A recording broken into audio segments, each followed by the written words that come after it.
ക്രൈസ്തവരായ നമ്മെ സംബന്ധിച്ചിടത്തോളം ദൈവകരുണയുടെ ഞായർ വലിയ തിരുനാളായിട്ടാണ് ആഘോഷിക്കപ്പെടുന്നത്.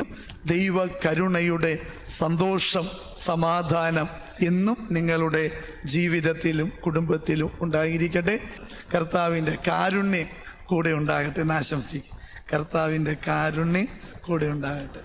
കർത്താവിൻ്റെ കാരുണ്യം എല്ലാവർക്കും ഉണ്ടാകട്ടെ.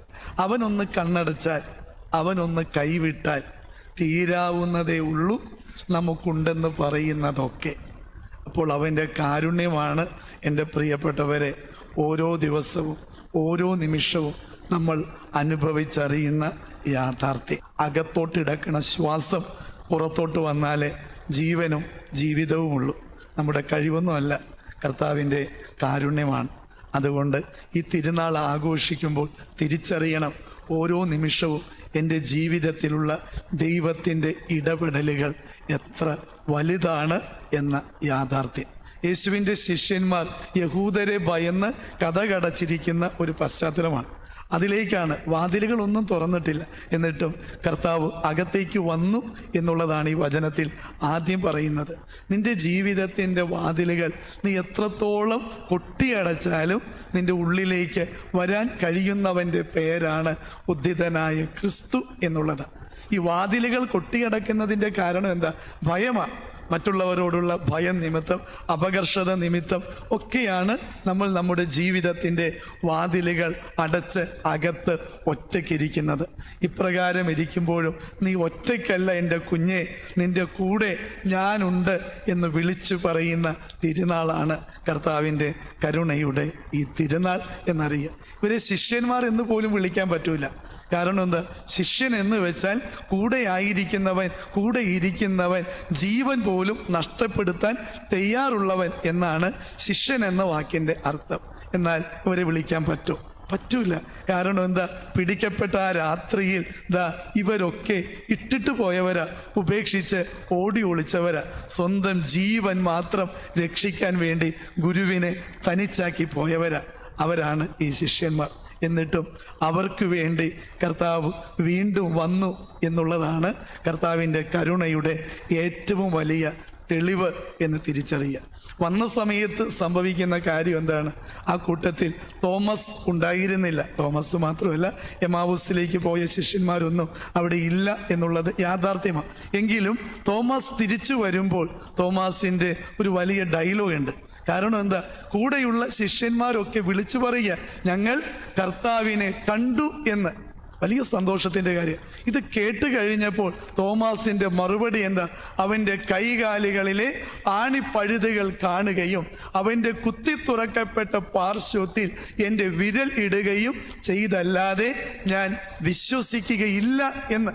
തോമസിൻ്റെ ഈ ഒരു നിർബന്ധത്തിൻ്റെ പിന്നിൽ അത് അവൻ്റെ സ്നേഹമാണെന്ന് തിരിച്ചറിയാൻ കർത്താവിനറിയാം. നമുക്കറിയാം, ഈ സ്നേഹം കൂടുമ്പോൾ വാശി കൂടും, പിന്നെ നമ്മൾ അവിടെ പ്രശ്നങ്ങൾ ഉണ്ടാക്കും. അത് സ്വാഭാവികമായിട്ടുള്ള കാര്യമാണ്. ഏതൊരു ബന്ധത്തിലും നമ്മളെപ്പോഴും കാണുന്നൊരു കാര്യമാണ്. ഇങ്ങനെ സ്നേഹം കുറേ കൂടി കഴിയുമ്പോൾ എന്തെങ്കിലും ഒരു ഇത്തിരി പോലും തനിക്ക് കിട്ടാതെ പോയെന്ന് തോന്നിയാൽ പിന്നെ ബഹളമായിരിക്കും, ഒച്ചപ്പാടായിരിക്കും. അത് കിട്ടുന്നത് വരെ ബലംപിടുത്തം ഉണ്ടായിരിക്കും. ഇവിടെ തോമസിൻ്റെ ഈ ബലപ്പിടുത്തത്തിൻ്റെ പിന്നിൽ കർത്താവിനോടുള്ള സ്നേഹമാണ്. കാരണം ജെറൂസലേമിലേക്ക് ലാസർ മരിച്ചു എന്ന വിവരം അറിഞ്ഞ് കർത്താവ് അങ്ങോട്ട് പോകാൻ ഒരുങ്ങുമ്പോൾ മറ്റ് ശിഷ്യന്മാർ, പത്രോസ് ഉൾപ്പെടെ പറയുന്നുണ്ട്, കർത്താവേ, ഇപ്പോൾ അങ്ങോട്ട് പോകുന്നത് ഉചിതമല്ല. കാരണം എന്താ?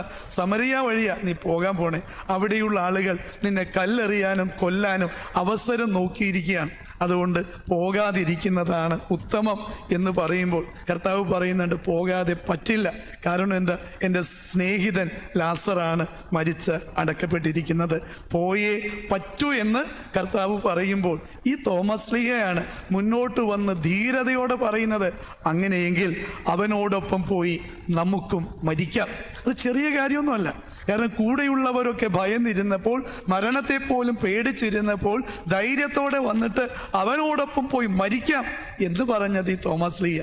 അങ്ങനെയുള്ള ഒരുവൻ തീർച്ചയായും കർത്താവിനെ അത്രത്തോളം സ്നേഹിച്ചിട്ടുണ്ട്. മരിക്കാൻ തക്ക രീതിയിൽ സ്നേഹിക്കുക എന്ന് പറയുമ്പോൾ അത് നിസ്സാര കാര്യമല്ല. അങ്ങനെയുള്ള തോമസിനെയാണ് ഈ പറയുന്ന കാര്യം കിട്ടാതെ പോയത്. സമ്മതിക്കോ? ഒരിക്കലും സമ്മതിക്കില്ല. അത് തോമാസിൻ്റെ സ്ഥാനത്ത് അത്രത്തോളം സ്നേഹിച്ച നമ്മളാണെങ്കിലും ഇത് തന്നെ പറയും, അവനെ കാണാതെ ഞാൻ വിശ്വസിക്കില്ല, അവൻ്റെ മുറിവുകളിൽ തൊട്ട് എനിക്ക് ആ ഒരു അനുഭവം കിട്ടാതെ ഞാൻ വിശ്വസിക്കില്ല. ഇവിടെയാണ് കർത്താവിൻ്റെ കാരുണ്യം വീണ്ടും കാണുന്നത്.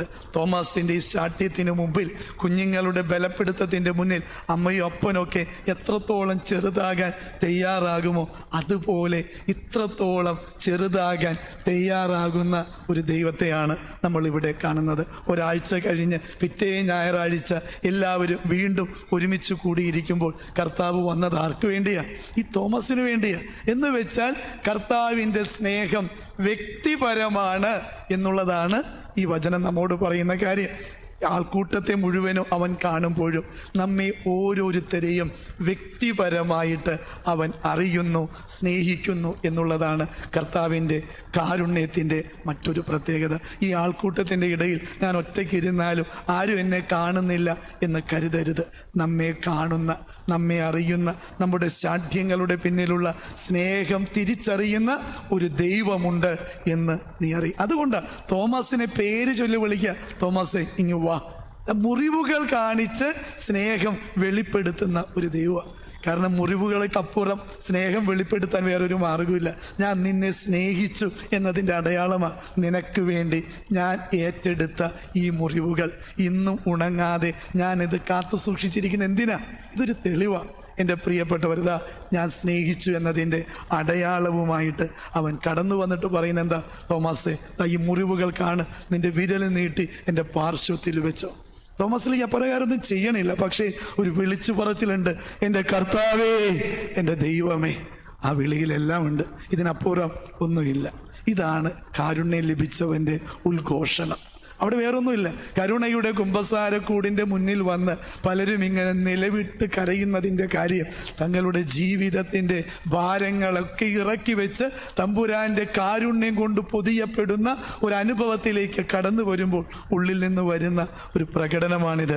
എൻ്റെ കർത്താവേ, എൻ്റെ ദൈവമേ. ഇതിനപ്പുറം മറ്റെന്താണ്? ഇതാണ് നമ്മുടെ കർത്താവിൻ്റെ കാരുണ്യം.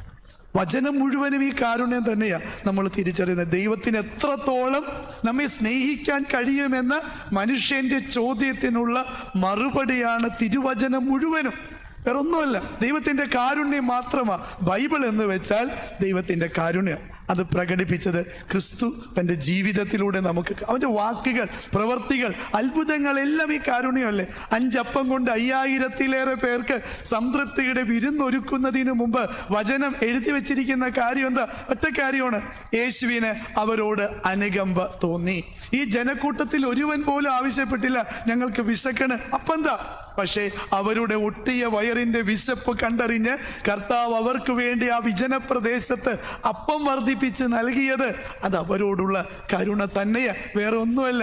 പാപിനിയായ സ്ത്രീയെ കല്ലെറിഞ്ഞ് കൊല്ലണം എന്ന് പറഞ്ഞ് കർത്താവിൻ്റെ മുന്നിലേക്ക് കൊണ്ടുവന്ന് നിർത്തി വലിയ കല്ലുകളും പിടിച്ച് ജനക്കൂട്ടം നിൽക്കുമ്പോൾ അവൾക്ക് വേണ്ടി ഒരു പരിച കണക്കെ നിന്നിട്ട് കർത്താവ് വിളിച്ചു പറഞ്ഞില്ലേ, നിങ്ങളിൽ പാപമില്ലാത്തവർ ആദ്യം ഇവളെ കല്ലെറിയ.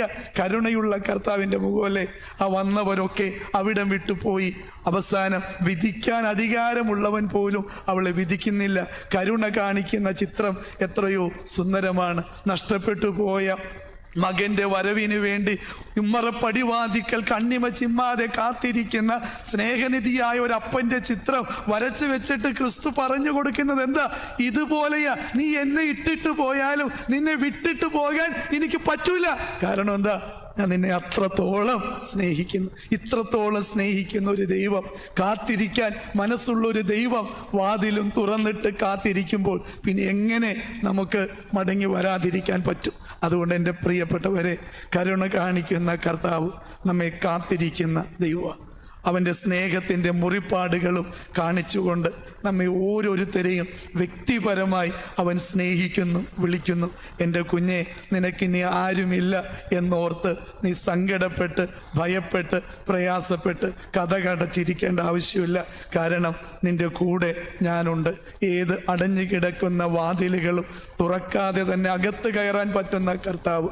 നിൻ്റെ ഹൃദയത്തിൻ്റെ കവാടങ്ങൾ നീ നിൻ്റെ ദൈവത്തിന് നേരെ കൊട്ടിയടച്ചാൽ പോലും നിൻ്റെ കർത്താവ് നിൻ്റെ ഉള്ളിലേക്ക് വരും. അതാണ് ദിവ്യകാരുണ്യം. ആ ദിവ്യകാരുണ്യം ഹൃദയത്തിൻ്റെ സ്വന്തമാകുമ്പോൾ ദൈവത്തിൻ്റെ കാരുണ്യമായി നമ്മൾ ഓരോരുത്തരും മാറണം.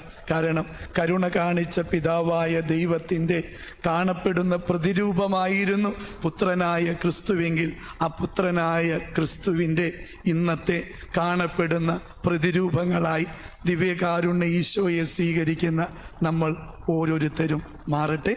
നിങ്ങൾക്കെല്ലാവർക്കും ദൈവകരുണയുടെ എല്ലാവിധ പ്രാർത്ഥനകളും നന്മകളും നേരുന്നു.